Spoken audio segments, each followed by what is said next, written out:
एक मिल मजदूर के बेटे से लेकर देश की सबसे पुरानी राजनीतिक पार्टी के अध्यक्ष पद की उम्मीदवारी का सफर कांग्रेस पार्टी के वरिष्ठ नेता मल्लिकार्जुन खड़गे ने पिछले 5 दशकों में बखूबी तय किया। उनके इसी राजनीतिक सफर पर उनसे बातचीत करेंगे और हमारे साथ मौजूद हैं मल्लिकार्जुन खड़गे साहब खुद। सर, पहला सवाल, क्योंकि बहुत लंबा पॉलिटिकल करियर है आपका, 5 दशकों का, असेंबली से लेकर लोकसभा और फिर Rajya Sabha, leader of opposition assembly में और फिर दोनों हाउसेज में भी, लेकिन ये तमाम चैलेंजेस आपने देखे, पर आपको लगता है अगर आप अध्यक्ष बनते हैं कांग्रेस पार्टी के तो वो सबसे बड़ा चैलेंजिंग एक तरीके से जॉब आपके लिए होगा, क्योंकि अभी आपकी पार्टी हाशिए पर है, चुनाव के बाद चुनाव आप हार रहे हैं, दोनों लोकसभा चुनावों में आपका जो परफॉर्मेंस है वो बेहद खराब रहा। कांग्रेस को रिवाइव करने का जो काम है वो बहुत चैलेंजिंग काम है। देखिए, हर पार्टी के अच्छे दिन भी आते हैं, खराब दिन भी होते हैं, लेकिन मेरी पार्टी हमेशा जनता के साथ खड़ी हुई है, जनता के समस्याओं को लेकर लड़ते हुए आई है। तो हम ये तय किए हैं कि उदयपुर हमारा जो संकल्प एक डिक्लेरेशन है, वो डिक्लेरेशन में हम सब कुछ कहे हैं। वहां पर युवाओं को कैसा हम प्रतिनिधित्व देंगे, महिलाओं का शोषित वर्गों के लिए क्या है, SC ST के लिए क्या है, बैकवर्ड्स के लिए क्या है, और आर्थिक दृष्टि से हम किस ढंग से इस देश को आगे ले जाना चाहते हैं। और जो आज तक पंडित जवाहरलाल नेहरू जी ने जो असेट क्रिएट किए थे, वो असेट को एक एक आज उस पब्लिक सेक्टर्स को बेच के खा रहे हैं, उसको किस तरह से रोकना और नए एम्प्लॉयमेंट अपॉर्चुनिटीज हमारे युवाओं को देना, तो इसीलिए उसको लेके हम आगे बढ़ेंगे। लेकिन रिवाइवल जो है कांग्रेस पार्टी का, ऐसा पिछले 10 सालों में देखने को मिल नहीं रहा है। पार्टी भी हाशिए पे जा रही है, लोग एक के बाद एक कांग्रेस पार्टी को छोड़कर जा रहे हैं, और चुनाव की भी जहां तक बात की जाए तो चुनावी हार भी एक के बाद एक आपको देखने पड़ रही है। ऐसे में रिवाइवल आपको लगता है उदयपुर डिक्लेरेशन जो है उससे हो जाएगा, या खड़गे साहब का अपना कोई विजन भी है कि जब वो अध्यक्ष बन जाएंगे तो क्या करेंगे? ये देखिए, इसमें कोई इंडिविजुअल का ओपिनियन है, तो हमारे विचार हो सकते हैं, वो विचार हम सभी कलेक्टिव लीडरशिप के साथ बात करेंगे, उसके बारे में सोच के कदम उठाएंगे। इसके पहले भी जब 96 से लेकर 99 2004 तक तो पार्टी गंभीर वही चिंताजनक स्थिति थी, लेकिन उसको श्रीमती सोनिया गांधी जी ने पार्टी को बचाकर सरकार लाई। पार्टी के अच्छे दिन अभी आते हैं, कभी कभी बुरे दिन भी आते हैं, लेकिन हम सबको मिलकर सोचना है कि कमियां क्या है, इस कमियों को हम कैसा दूर कर सकते हैं, सब लोगों को लेके आगे कैसा बढ़ सकते हैं, ये इम्पोर्टेंट है, वो काम हम करेंगे।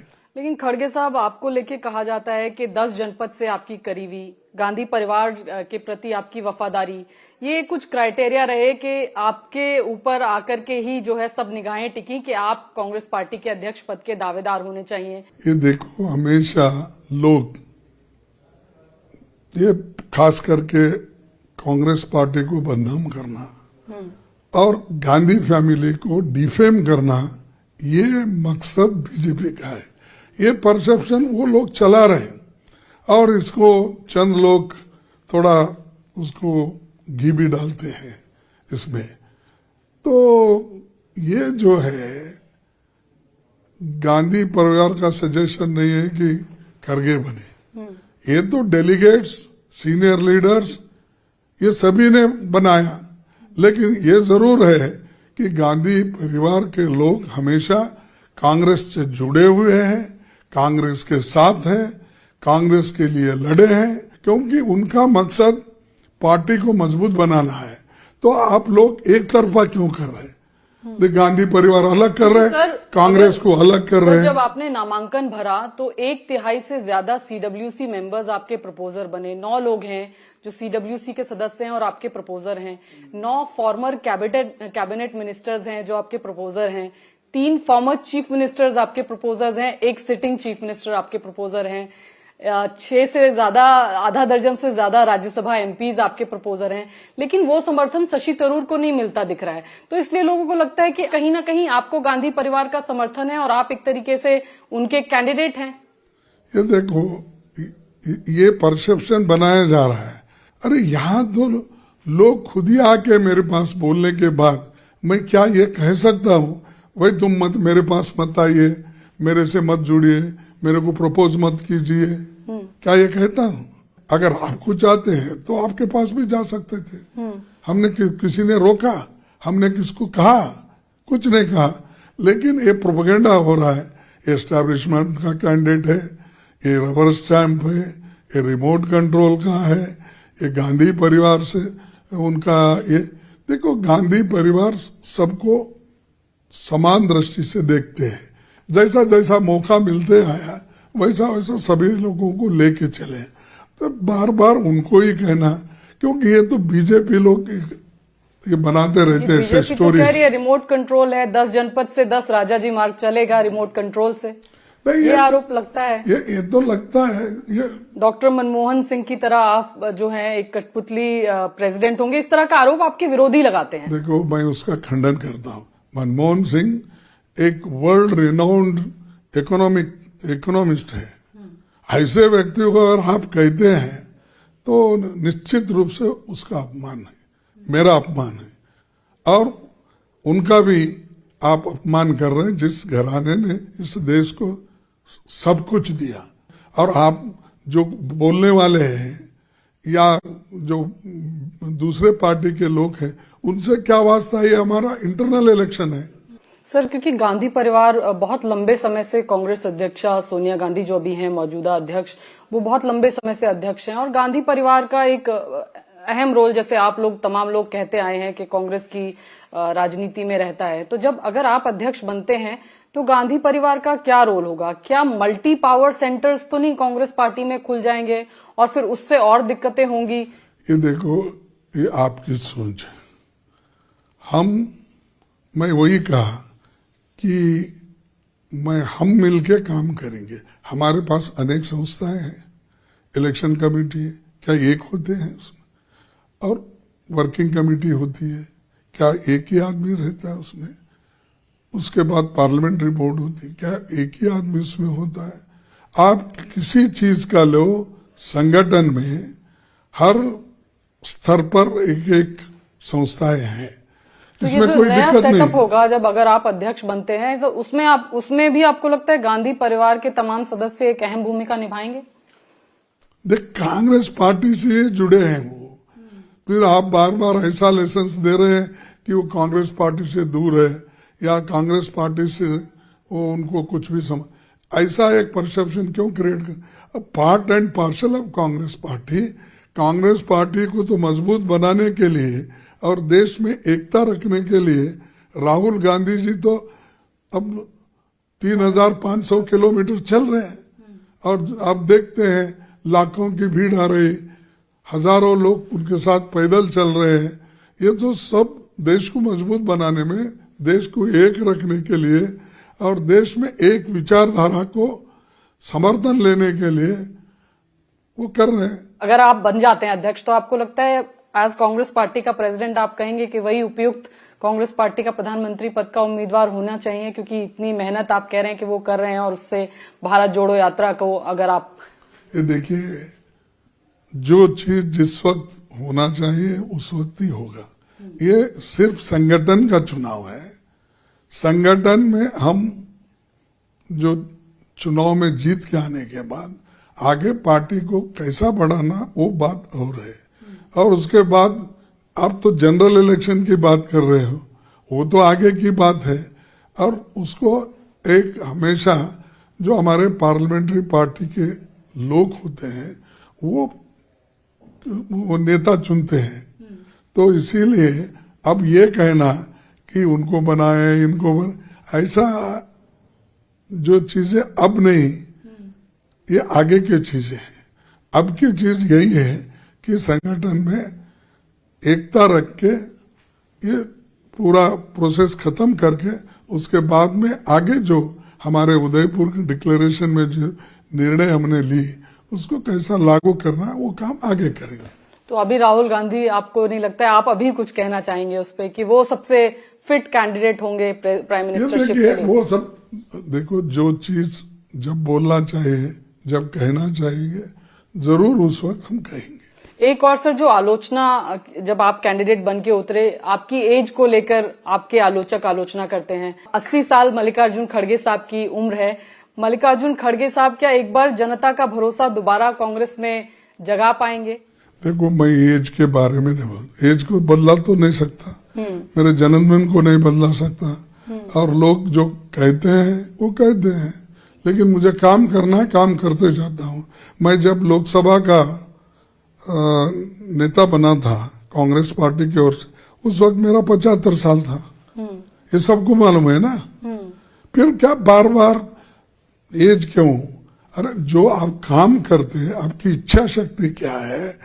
मैं जब ग्रास रूट लेवल से आया हूं, मेरी इच्छा शक्ति यही है कि इस कांग्रेस पार्टी को, आइडियोलॉजी को बचाना, देश के संविधान को बचाना, लोकतंत्र को बचाना, और जो आप freedom of press, freedom of expression को आज जो दबाया जा रहा है, कुचलना जा रहा है, और डिसेंट व्यू को कोई वैल्यू नहीं, इसके खिलाफ हमको लड़ना है। हम लड़ते रहेंगे। यहाँ से क्या मल्लिकार्जुन खड़गे करेंगे? क्योंकि आपका सामना, आपकी चुनौती जो है वो भारतीय जनता पार्टी से है, जो राज्यों में, केंद्र में अच्छा कर रही है इन टर्म्स ऑफ इलेक्शन। अब चुनाव होने के बाद मैं पूरी चीजें आपके सामने कहूंगा, क्या क्या किस वक्त क्या करेंगे, कैसा करेंगे। फिलहाल तो इस संगठन का चुनाव होने दो।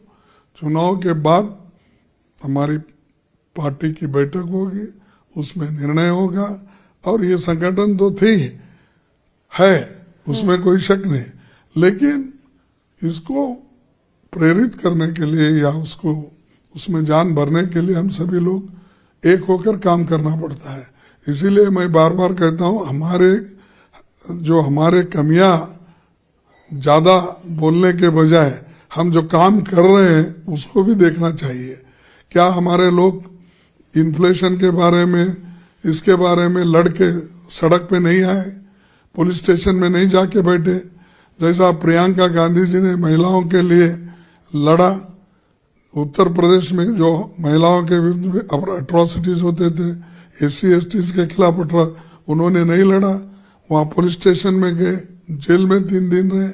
ये सारी चीजें हैं, लेकिन लोगों के काम तो हम कर रहे हैं, लेकिन उसके लिए जो हमको फल मिलना चाहिए अभी वो नहीं मिला। उसके लिए और कोशिश करेंगे, सब मिलके लड़ेंगे। सर, थरूर साहब कह रहे हैं कैंडिडेट ऑफ चेंज हैं वो, आप अपने आप को क्या मानते हैं? नहीं, हो सकता है उनका उन्होंने कैंडिडेट ऑफ चेंज होंगे। मैं कैंडिडेट ऑफ उदयपुर डिक्लेरेशन का हूँ। लेकिन वो कह रहे हैं कि प्रपोजल्स उनके जो हैं उन पर दबाव है, लेवल प्लेइंग फील्ड नहीं है। शशि थरूर ऐसा आरोप लगा रहे हैं। देखो, अगर मेरे किसी को दबाव मैंने किया होगा, कहीं किसी को डराया होगा, तो शायद कोई एजेंसी उनके पास है तो उसका देख लीजिए। अब मैं तो किसी के ऊपर दबाव नहीं डालना। ये भी हमारे पार्टी के एक नेता है, पार्टी में वो इलेक्शन लड़ना चाहते हैं, जरूर ठीक है, क्योंकि कोई तुम कब आए कोई किसी ने पूछा, कैसे लड़े किसी ने पूछा, कब आपको टिकट मिला किसी ने पूछा, मैं कब आया कोई ने, मुझे भी कोई चैलेंज नहीं किया, मैं भी ब्लॉक लेवल से यहाँ तक आया हूँ, वो भी नहीं कोई। देखिए, ये एक दूसरे से टीका टिप्पणी करने से समस्या हल नहीं होती। हम सब मिलके इस समस्या को सुलझाने के लिए एक होना जरूरी है। वो एकता लाने की मैं पूरी कोशिश करूंगा। हिजाब वाले मसले पर 2 जजेस के जो ओपिनियन थे वो डिफरेंट थे। इस तरह के मसले जो हैं, अगर आप अध्यक्ष बनते हैं तो ये तमाम चीजें डिस्कस में। नहीं, अब तो कोर्ट में जाके तो नहीं बैठ सकता मैं फैसले, लेकिन अभी लार्जर बेंच को जाएगा, वहां पर फिर इसके बारे में वो चर्चा होगी। उस वक्त जो फाइनल निर्णय आएगा देखेंगे। अंतिम सवाल सर, आप क्योंकि दलित कम्युनिटी से आते हैं और दक्षिण भारत में कांग्रेस पार्टी का बहुत फोकस है, राहुल गांधी की यात्रा का मेजर फोकस वहां से, और आप क्योंकि कर्नाटका से भी आते हैं, आपको लगता है ये इसका फायदा एक आपकी जो वहां पर साउथ इंडियन जो इलेक्टोरेट है उसको रीच आउट करने में भी कांग्रेस को इससे फायदा होगा? देखो, मैं कभी भी अपने आप को कमजोर आदमी समझ के फील्ड में नहीं आया। मैं लड़ते हुए आया हूं। 69 के पहले भी मैं स्टूडेंट डेज में लेबर ट्रेड यूनियन में लड़ते हुए, ट्रेड यूनियन में कम्युनिटी कास्ट बोल के नहीं चलता, स्टूडेंट्स यूनियन में बोल के नहीं चलता। हम तो लड़ते हुए आए, एक कांग्रेस का सामान्य कार्यकर्ता होते हुए जो मैं इस स्टेज बाय स्टेज आया हूं। मैं हर स्टेज पे काम करते करते करते 50 साल में मेरे को हमारे सभी समर्थकों ने ये कहा कि आप चुनाव लड़ो, तो मैं लड़ रहा हूं, देखेंगे आगे। डेलीगेट्स को सर क्या अपील करना चाहेंगे? जो मैं अपील यही करूंगा कि जो लोग जमीन से जुड़े हुए काम करते हैं, काम करते हुए आए हैं, और तुम्हारी जो इच्छाएं आशाएं उस उदयपुर डिक्लेरेशन में भरी हुई है, उसको हम आगे अनुष्ठान में लाएंगे, इम्प्लीमेंट करेंगे, उसका फायदा सबको होगा। और राहुल गांधी जी जो भारत जोड़ो यात्रा कर रहे हैं उसमें भी लोग जुड़ रहे हैं, और वो लंबी यात्रा सफल करने के लिए लोग जो काम कर रहे हैं, इसीलिए ये सबको देखते हुए मैं डेलीगेट से यही अपील करूंगा कि ऐसा ही हम सब में ये भावना आना देश को जोड़ने का और काम करके देश को मजबूत बनाने का, पार्टी को भी मजबूत बनाने। बहुत बहुत शुक्रिया खड़गे साहब हमसे बातचीत के लिए, और शुभकामनाएं आपके चुनाव के लिए। और कांग्रेस पार्टी के अध्यक्ष पद का चुनाव 17 अक्टूबर को होगा और 19 अक्टूबर को यह तय होगा कि हालांकि लोग कह रहे हैं कि लगभग तय है कि खड़गे साहब ही अगले अध्यक्ष होंगे, लेकिन आधिकारिक जो ऐलान है वो 19 अक्टूबर के बाद ही होगा। इंडिया टीवी हर वक्त हर जगह डाउनलोड करने के लिए सर्च करें India TV news Google play store या ऐप स्टोर पर।